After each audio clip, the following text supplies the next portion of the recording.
Hi, I'm Rita Wilkins, also known as the Downsizing Designer. So there's a lifestyle trend going mainstream right now, and that's that baby boomers, my age group, is embracing minimalism, or the idea of simply living with less. So that cultural shift is taking place right before our eyes. You know, the generation that created consumerism is now embracing the idea of choosing to live with less, and in many cases, much less. So for years, baby boomers and the big wallets and the significant disposable income allowed them to buy the big houses, fill them up with lots of beautiful stuff, and then buy even bigger houses and fill them up with even more stuff. And so it continued. But as we've gotten older and a little wiser, and as we enter a new phase of our lives, many baby boomers are adopting the idea of minimalism as a lifestyle choice because they've discovered that less can actually provide more. So less stuff, more freedom, more life, less clutter, simpler life, and simpler life, more happiness. So when you hear the word minimalism, you might naturally think of millennials, not baby boomers. But as a fast-growing trend within the baby boomer generation is to learn how to live abundantly with less. And while the minimalist lifestyle spans across many generations, it's a relatively new concept for baby boomers who, for years, adopted a consumer lifestyle of bigger, better, and more. So maybe we've learned, many of us have, I know I certainly have, we've learned a little bit about minimalism from our own adult children who are extremely selective about what they allow into their homes and their lives. And we've even experienced that resounding, "No, Mom, I don't want your stuff," when we offered them some of the stuff that we as we decluttered our basements and our attics. So perhaps turned off by growing up in homes with an overabundance of stuff, the younger generations have clearly identified that what they deem essential. And they have the courage and the willpower to say no to only what is necessary and what's useful. So our generation is finally starting to realize that they have excessive amounts of stuff, and it not only creates clutter and disorder and chaos in our lives and our homes, but it's also stuff that makes us feel empty and meaningless. So many baby boomers have started to realize that when they intentionally remove the excess and unnecessary stuff, they free up time, money, energy, and then they can focus on what truly matters. So the days of spending so much of our time and money and energy on accumulating more seems to be dissipating. Instead, we're beginning to discover what our kids knew all along, and that's living with less is probably better. So there are 5 key factors that are contributing to this cultural shift to living with less. One is that decluttering movement, which of course I talk about a lot.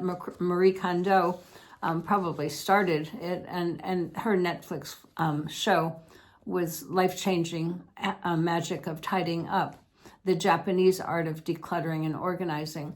She had a major influence on people of all ages to live with less and to embrace minimalism.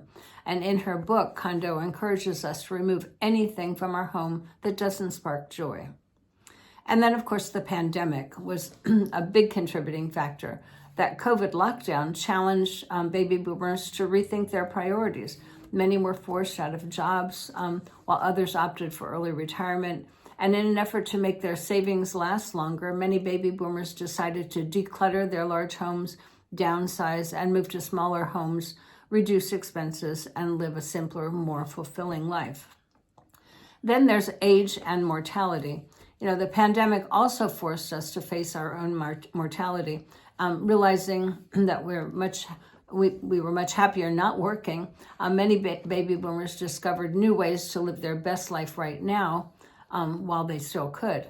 So many chose to sell their big homes and downsize so they could live closer to their children and grandchildren. And they chose meaningful experiences with their family and loved ones over the big houses, the big mortgage, and buying more stuff.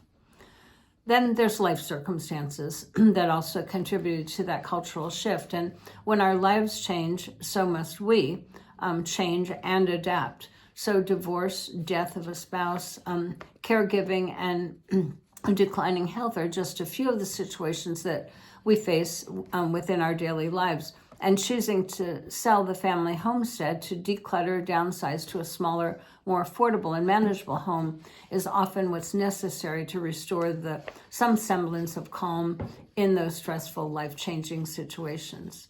And then the last one is lifestyle choice. So many boomers are just plain tired of the mental, the physical, and the financial burden of their once beloved, very large homes and properties. And they're ready to let go of much of that stuff that weighs them down and prevents them from the life that they'd really like to be living, a lifestyle that provides more mobility, flexibility, and a lot less responsibility. So they can then choose to spend their time on what matters most to them, their relationships, their experiences, their health, their passion, anything that lights them up. So we've learned a lot from our life experiences, and one is that more stuff doesn't make us happier. Too much stuff gets in the way of a more fulfilling life that we could be living, and stuff is just stuff, and it's no longer as important to us as it once was. And overabundance of stuff actually causes clutter, and clutter comes with a cost to our health, our wealth, our well-being, and our overall happiness. A cost that at this stage of the life, we really can't afford to pay. So knowing that we have fewer years ahead of us than we do behind us, it's not at all surprising that we want to maximize our life experiences, minimize our excess clutter. So the trend towards minimalism, to travel light and to pare down our possessions to only what we need, what we love, and what we use, is the natural offshoot of the wisdom gained from years of overindulging and overspending. So this is kind of a funny comment, but maybe settle for less. It's not only natural that we want to settle for less in our third act. It's not less life, it's just less stuff, so that we can focus on what matters most to us. So the cultural shift trend towards minimalism for boomers is an example of our shifting values as we age and how we're choosing to spend our time, money, energy, and resources. So at one point in our lives, we likely chose to buy more because it gave us pleasure. We enjoyed it, the big house, the beautiful designer furniture, and the big dinner table with lots of people around it. But at some point, perhaps not too long ago, we acknowledged that all of that stuff was just stuff. It felt empty, it felt superficial. The never-ending desire for more robbed us of that precious time, that resource that we'll never get back. That vicious cycle of buying more promised happiness, but never really fulfilled that promise. So as baby boomers, and I'm a baby boomer myself, who has decluttered, who has downsized, and now speaks nationally on the impact of living with less, I'm not at all surprised that baby boomers are embracing that freedom of less as well.